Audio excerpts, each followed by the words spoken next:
প্রায় 2 দশকের চড়াই উতরাই পেরিয়ে অবশেষে ঐতিহাসিক মুক্ত বাণিজ্য চুক্তিতে পৌঁছেছে ভারত ও ইউরোপীয় ইউনিয়ন। বিশ্ব অর্থনীতিতে ব্যাপক প্রভাব ফেলতে সক্ষম এই চুক্তিকে ইউরোপীয় কমিশনের president Ursula von der Leyen অভিহিত করেন মাদার অফ অল ডিল হিসেবে।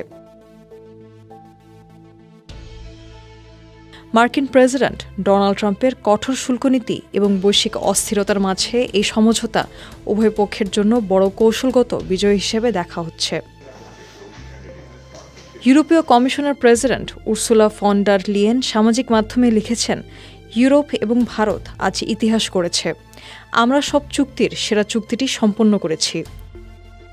আর মঙ্গলবার ভারতের প্রধানমন্ত্রী নরেন্দ্র মোদী জানান, এটি বিশ্বের দুটি প্রধান অর্থনীতির অংশীদারিত্বের একটি আদর্শ উদাহরণ। এই চুক্তিটি বিশ্ব জিডিপির 25% এবং বিশ্ব বাণিজ্যের 1/3 প্রতিনিধিত্ব করে। ইউরোপীয় ইউনিয়ন এখন ভারতের বৃহত্তম বাণিজ্যিক অংশীদার। 2024-25 অর্থবছরে ভারত ও ইইউ এর দ্বিপাক্ষিক বাণিজ্য ছিল $136 বিলিয়ন। ধারণা করা হচ্ছে নতুন চুক্তির ফলে এই অঙ্ক কয়েক গুণ বাড়বে। এই চুক্তির ফলে ইউরোপে ভারতীয় পণ্যের রপ্তানি বাড়বে, ভারতে ইউরোপীয় বিনিয়োগ বৃদ্ধি পাবে এবং গাড়ি ও পানীয়ের মতো পণ্যের প্রবেশাধিকার সহজ হবে। বিশ্বের সর্বাধুনিক প্রযুক্তিতে তৈরি কালার এক্সপার্ট ডার্ট স্যাপ এবং মাইল্ড অন হ্যান্ডস টেকনোলজি সমৃদ্ধ অরিক্স অ্যাডভান্স ডিটারজেন্ট পাউডার আপনার লন্ড্রি এক্সপার্ট। বিশ্লেষকদের মতে মার্কিন যুক্তরাষ্ট্রের অর্থনৈতিক ও ভূরাজনৈতিক চাপের মুখে নিজেদের অবস্থান শক্ত করতেই দিল্লি ও ব্রাসেলস জোটবদ্ধ হয়েছে। গত বছর প্রেসিডেন্ট ট্রাম্প ভারতের উপর 50% শুল্ক আরোপ করেন, যা ভারতীয় রপ্তানিকারকদের চাপে ফেলে দিয়েছে।